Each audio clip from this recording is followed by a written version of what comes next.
Hello, everyone, and welcome to today's webinar on covering ways AI is aiding the restaurant industry. I'm Bernadette Heyer, Managing Editor of Food on Demand.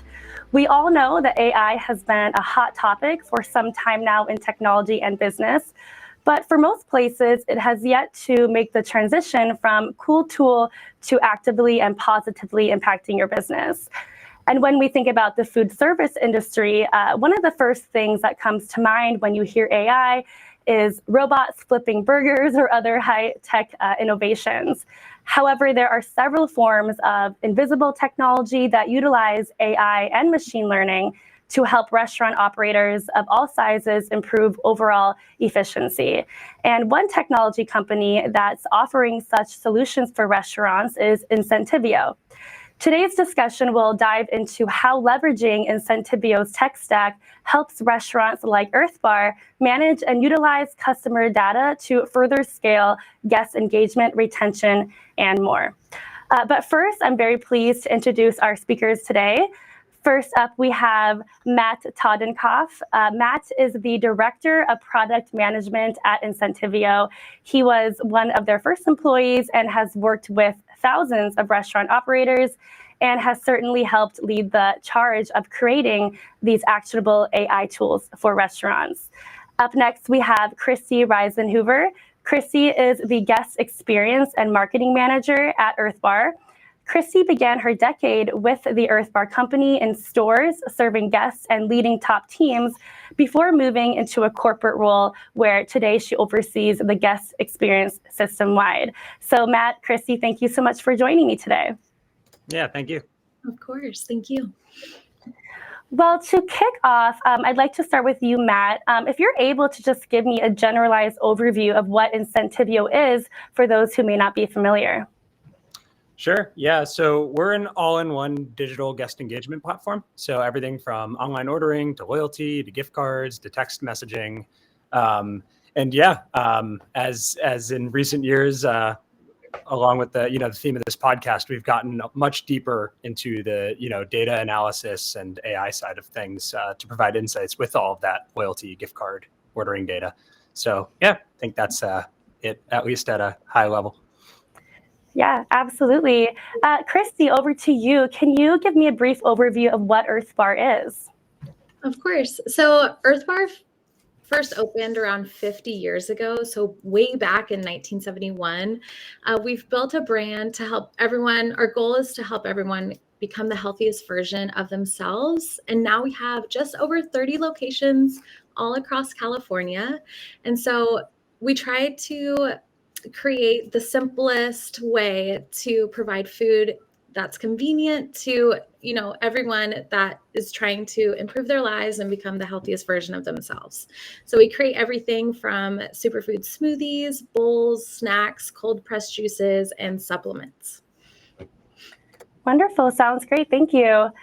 All right, so getting into the topic of today, Matt, before we dive into some of those specific product offerings and use cases at Incentivio, I'd like to just hear from your opinion. Something that we hear so often at Food on Demand is that operators are drowning in data and they just don't know what to do with it, or simply do not have the bandwidth to manage their data. So what are you seeing in the restaurant industry today when it comes to data, and why is it so important for restaurants to leverage it? Yeah, I mean, a lot of what you just said, right? There's so much to look through. It's kind of hard to tell what am I supposed to do with it. Another prevalent problem we've seen is a tech stack being a bit too wide. So if you're using a different platform for every little thing, the data's all spread out. And so that makes it really hard to draw insights. If you've got, some information on a customer living in your, survey platform, and then your ordering platform, your loyalty platform, your POS, it's challenging to make too much of that siloed data without seeing all of it, in one place. So we've seen a lot of,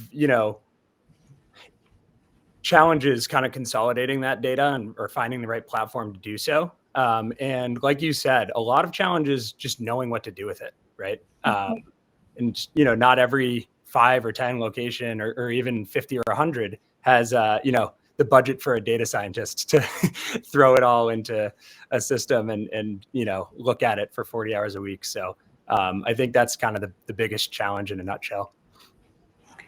Right, and echoing that, Cristy, before leveraging tech to manage your data at Earthbar, what were some of the main pain points dealt with for you? Yeah, so some of the main pain points that we experienced is like seeing how effective our offers were, what type of offers to push, what portion of our guests were coming back frequently, or on the other side, what portion of our guests would visit once and then not come back. But Incentivio's done a great job really explaining, putting everything on a dashboard so we can easily log in and see how things are moving and how effective things are. Right, and that really segues into diving into some of this product suite. So Matt, one of the products that really hones in on the AI and machine learning is your smart recommendations. Can you give me an overview of what this product entails and how that works for both restaurants and customers? Yeah, I think the example that I use more often than not is a very relatable one, which is the Amazon's, customers also liked this at checkout. Right. That has helped me spend far more money than I was exactly planning on. But oftentimes they're smart recommendations. So when tools like that first came out, it was like you had an iPhone in your cart and it was suggesting, hey, you want to look at this Android phone and this other phone? And they leveraged machine learning to look at historical data to see people who do order this tend to also order these things alongside it. And how does adding another item to your cart change that? So our recommendations model works off of a very, very similar algorithm actually to that one, where based on what's in your cart, it's going to suggest things that other customers have paired with it, right? That they've seen a high checkout rate with those items together. And the neat part about leveraging machine learning is if you set that up manually, it's going to be the same all year. Whereas our machine learning is going to retrain multiple times per week. So if customers start ordering soup alongside their sandwich instead of salad because it starts getting colder, the algorithm picks up on that and starts recommending it. So it picks up on changes in customer habits basically in real time. And surfaces those as a little, hey, do you also want to order this when you get to checkout? Cristy, I'm interested for you with smart recommendations. What does that look like on your end and for your end user? Yeah, so right inside the Incentivio dashboard under the recommendations tab, I'm able to see our preset and AI-driven recommendations. So with each quarter, Earthbar specifically, we like to update our smart recommendations to try to boost the new items for that quarter. So the details included in the dashboard really help us decide, do we want to continue to push that item for the following quarter or just continue to have AI, do its best work. So during the checkout is when the guest it pops up, oh, do you want to add a protein bar or a power shot or a smoothie to their basket? And we've actually seen a jump as large as $10 average basket size for the guests who do utilize the smart recommendations. Sure, thank you. And so another product, that's beneficial for restaurants and using their data is the guest journey product and, being able to see that from start to finish. Matt, Incentivio offers their guest journey product. Can you tell me more about this feature?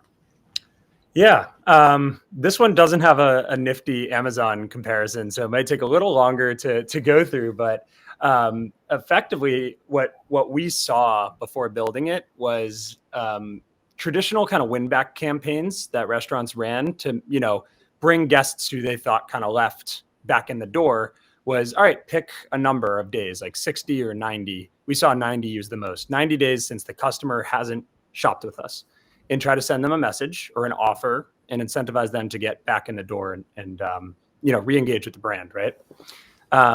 We always saw not a super high success rate with those types of offers. And we have data across, the thousands of restaurant locations that we work with. So that was kind of the impetus there was, can we leverage AI to predict when customers are going to churn, but before they churn. And maybe then if you try to engage with them, you'll have a better chance of kind of bringing them back in the door and preventing that churn to begin with. So we spent over a year, honestly, on the algorithm to get it up to 97% accurate. We could tell you if a customer is going to churn, but before they do. And that means they have shopped with you in the last 90 days.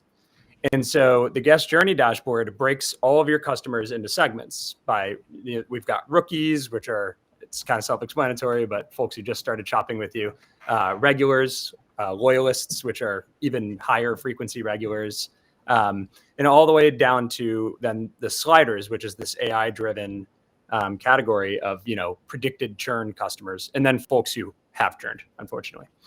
And we wove that into the rest of our platform. So if you go to send a message, an offer, an email, whatever it is, you can target those segments.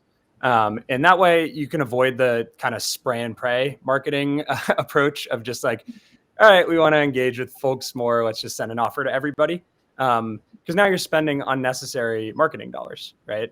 So, and then also if you send it to your churned customers, we saw like a 0.8% redemption rate. So this allows you to kind of target more specific groups that were categorized using machine learning and kind of help engage with the right group of customers at the right time. So, yeah. Yeah, and Cristy, I believe you said that the guest journey feature is one of your most utilized at Earthbar. Can you tell me how the business has taken advantage of this feature? Yeah, of course. So in 2023, this was a year that we really drove, our customers to sign up for the app so that we could get a really good picture of how all of our customers are moving through the guest journey, how much they're spending, and which journey stages they're moving through. So the way that we utilize this, because it is our biggest utilized feature in the dashboard, which we absolutely love. So we set up a 50% smoothie offer to our guests that are tagged as sliders, and for the guests who are tagged as churned as well. We have seen a really great success with inspiring the guests to come back that were tagged as sliders. Churned, it's a little bit more difficult, but the sliders, we've seen really great improvements on turning those sliders into regulars eventually. So being able to see how that's growing and how the churned and sliders are going down, but the regulars and the rookies are going up has been really great. And it's, the dashboard really helps with the graphs, being able to see it visually, and with all the data included is optimal. So. Yeah, absolutely. And I know Matt had just mentioned, why it's difficult for some operators is because it's hard to understand. How has been looking at it been for you on your side of things? Do you have to be a statistician to understand the dashboard? No, not at all. There's a lot of great, data points. So I'm able to easily look at it and see each stage of the journey. It's beautifully laid out. And then there's different sections. I can change the dates so I can compare it month by month. And yeah, there's great visuals too. So it's easy for anyone to use. And that segues into Incentivio's latest offering, which is menu intelligence, I believe. Matt, why is optimizing your menu beneficial for restaurants? And how does this intelligence feature aid in that strategy? Yeah, we think it's important just to give our restaurant partners more insight into which items are really helping them basically convert like a brand new customer into a regular, right? Because traditional menu analysis is just what do we sell the most of? And that might just be because, everybody loves acai bowls or everybody loves the fries. And so you see a lot of volume in those from new customers. But what we wanted to figure out was which items, after folks order them, they keep coming back and ordering it again. And and also the opposite of that. Which items, when people order them, unfortunately, do they maybe stop shopping with your brand as much? So same idea really with guest journey, in that we looked at kind of what's traditionally available, and we said, how can we go a level deeper with the data that we already have for each of our restaurants that we work with. So that's effectively what the feature does. It kind of gives a score to every single menu item based on its likelihood to bring guests back in, or the opposite. Right. And Cristy, I think you're one of the first customers of their menu intelligence feature. How has Earthbar utilized this on your end? Yeah, so it's still fairly new. We just had it for a couple weeks, which is so exciting to be one of the first companies to be able to utilize this.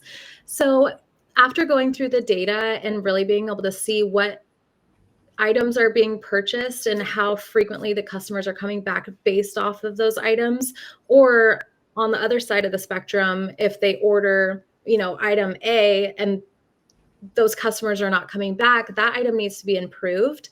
So we're actually looking at this data, and we'll be customizing the guest journey offers to not so much do a 50% off any smoothie, but we're looking to specifically push the item that customers order frequently and where they're frequently coming back, so that we're inspiring them to order our best, most popular smoothies instead of them, just picking a random one, hoping for the best.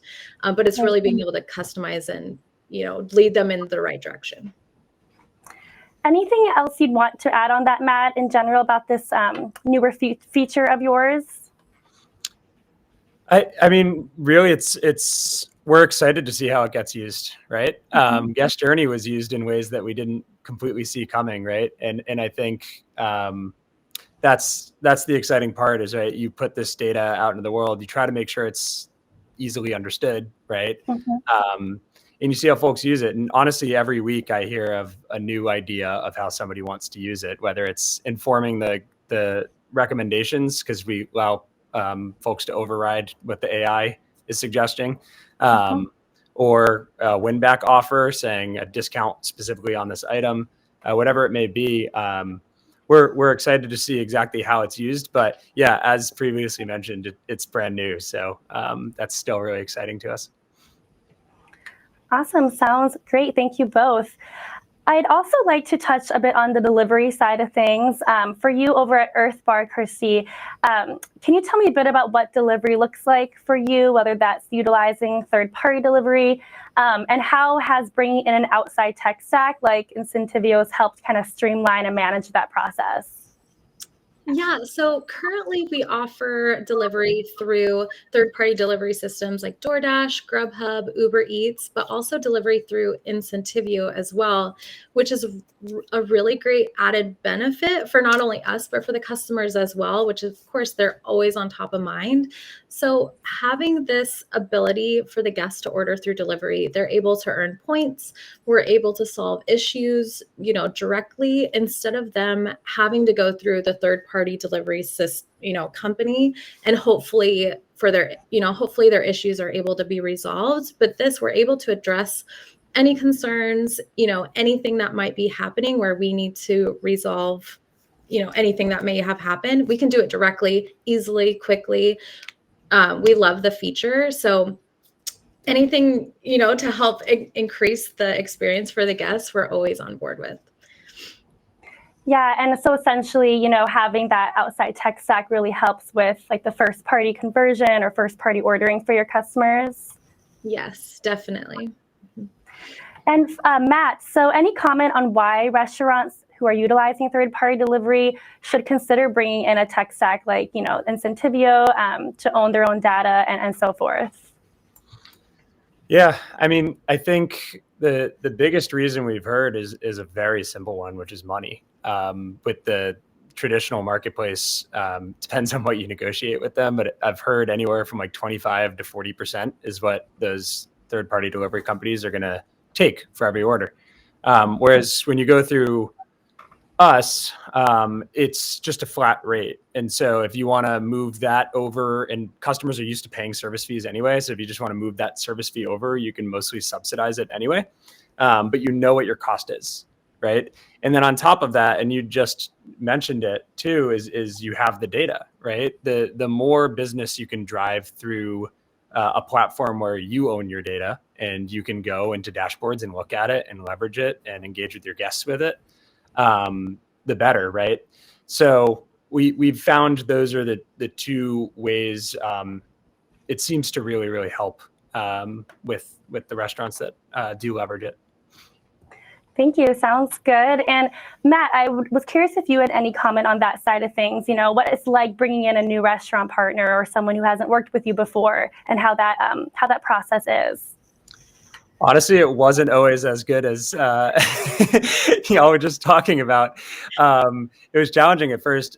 So we've tried to automate away as many things as we possibly can when bringing on a new customer. And like you mentioned earlier, I was one of the first employees here, so I wasn't always able to dedicate all my time to product. I was working with restaurants all the time, and we've tried to make it so that. And if you're adding a new location, it's really just like copy pasting one or two things and you're off to the races. And trying to make that pretty consistent across the different POSs that we do integrate with when we can. And other things as well, like if you want to spin up web ordering with Incentivio with your brand and colors and logo, it takes us about 10 minutes now. It's basically clicking a button and 10 minutes later you have a link. So it wasn't always as easy, but from what I've seen, we've gotten the kind of time to, launch with a new brand down, to 1/4 of what it used to be, with the help of technology and trying to kind of continually look at that process and see, okay, how can we improve this? So not everything we do is always AI. Right. We tried to spend a lot of time to make those things easier and continue to. Of course. And what would you say Incentivio is looking most forward to in the coming year? What are you excited for or have in the works possibly? Yeah, a few things. So there's some just key product launches. One is we're calling Auto Tagger, which allows you to segment customers based on what they buy, how much of it they buy, when they buy it. So if you wanted to find the group of folks who order at least 4 smoothies per month, and then you could see how many people fit into that segment. It even goes down to like time of day, like folks who only order in the morning, but not at night. And then you could try to bring them in at night. We're going to launch subscriptions too in H1 of this year, which we're really looking forward to. And then on the AI side of things, it's going to have a lot to do with tying everything we talked about together, if that makes sense. So you log into the guest journey dashboard and it suggests and auto creates basically, hey, we think you should send an offer to your sliders. We think you should make it an offer for this high scoring item from menu intelligence, right?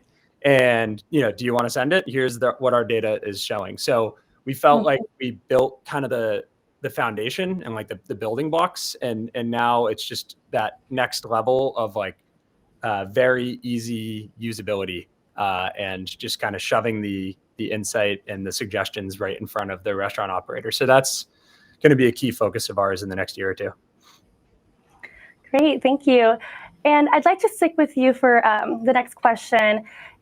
We talked a lot about the benefits of implementing Incentivio, and clearly there's other technology companies offering solutions like this. So Matt, what would you say to restaurant operators out there who are still wary of investing in technology similar to Incentivio, in this new multi-channel reality for restaurants? How necessary is it for brands to take advantage of technology?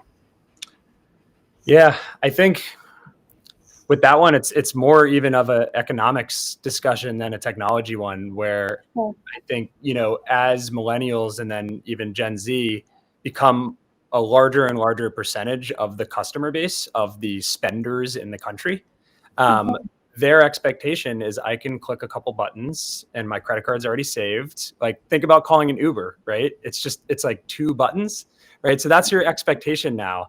And with every passing day, more and more of your customers have that expectation. So, hey, if your food's great, I think you still survived up until this point. But I think the general point is like, you probably want to start getting used to using it sooner rather than later. because eventually it's just going to be an expectation, and they go, oh, I've got to walk there or call there. And, outside of a select few niche kind of, legendary old historic restaurants that maybe could get away with it, I think most need it. And I think the other side of that is it's provided the really large brands like Starbucks and McDonald's yet another advantage, and they already had a few. So they already had cheaper, contracts with ingredient suppliers, and they already had like operational efficiency ironed out and a big corporate team making sure everything went smoothly. Now there's another thing. They're building their own custom tech, making sure everything works well. So I think to continue to compete with those big brands, to continue to serve a client base that's growing more and more in terms of folks that are expecting a digital experience, I do think it's becoming pretty imperative for restaurant brands to use it. So that's, I guess, what I would say to those restaurants, to answer your question. Thank you. Yes, that's definitely something we hear often on our side as well, that it's you don't want to fall behind or be left behind in the industry as it moves towards technology. Okay, so I believe we're coming up on our time. I do just have a bonus question, kind of a fun futuristic question for both of you. From both the restaurant and technology side, I'm interested in what you both might think is going to be more common in the next 5 to 10 years, maybe on the delivery or technology side of things. Anything you're particularly excited for or keeping an eye on? You want to go first? I'm sure yours is more exciting, but it's funny because my idea is something that you said you guys were going to be working on in the next year or two, at least very similar.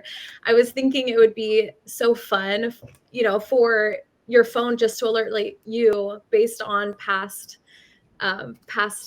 ordering history, saying, oh, Cristy, it looks like, you might want to order a latte and an acai bowl for breakfast today because it's Monday at 10 a.m. Would you like to place your order? And then you press accept, and then it's on its way. I think that would be so fast, convenient, beneficial for the customer and the business. So I feel like that would be a really great next step, but it sounds like Incentivio is already on it. Thank you. Matt, can I pick your brain for that one as well? Sure. You said 5 to 10 years, just to make sure I'm getting this right. I did say that, but I suppose I just in generalize, in the near future, 5 to 10 years, sure. Yeah. It is cool to think about robots flipping burgers, like you said in the beginning. I don't know if that's 5 or 10 years. I've seen some companies that have started to do it, but they have, yes. Yeah. Have you guys seen those booths in the airports where it's like this? It's this one arm, and it's like a robotic barista, and it'll make your coffee for you. I have seen quite a bit of robotic arms, from bartenders to flipping or making fries. So that is, yes, that's on the radar. I was talking to one of the founders of one of those companies, and he was telling me that one of those arms is like $250,000 or something, and then a bunch of maintenance. So what I'm curious to see is in the next 5 or 10 years, can that price go down? And we'll see if there's true like operational automation instead of more of the automation that we've been talking about on this webinar. Both are incredibly valuable. But yeah, I think a lot's going to drastically change the restaurant industry in the next 5 or 10 years. As we see self-driving cars get bigger and bigger, right? Okay, your staff cost just went gone for any delivery. So now is pickup dead in 10 years? Maybe. If you're charging your car from solar power, so gas is extremely cheap, or energy is very cheap, and you don't need to pay a driver, why would you ever go to pick your food up? So I could see that in 10 years, and on I guess more the software side of things, it does have a lot more to do with, I think, what we've been talking about, but a step further from there, right? Like, I don't think Earthbar or any of our other clients maybe even need to read through a dashboard. It's just, you log in and it's telling you exactly what has changed and suggesting what you should do about that change to, Okay. maybe combat a certain problem the data is looking at, or engage with a certain guest that hasn't shopped with you for a while, but before that was spending a ton of money, right? So I think it's going to have a lot to do with not just leveraging AI and ML to build these dashboards, but to go a step further than that and just automate everything. Earthbar wouldn't have to build the offer even to send to their sliders. It's just there already, and you just click, "Yep, I'm cool to send this." So I think that's more in the 1 to 5 year, but the robotic cars, self-driving cars and robotic coffee baristas being a normal thing is more 10 to 20. Yes. All right. Well, thank you both for diving into that. It certainly be interesting just to see how the advancements continue in the industry. I'm particularly keeping an eye out on drone delivery. That's always interesting as well. Things coming from the sky. Who knows? But I believe that's all the time we have today. I sincerely hope that everyone who was watching on the other side of the screen found this to be beneficial. This conversation will also be available to be rewatched on the Food on Demand website. Thank you for joining us. Thank you so much. Thank you. Thank you.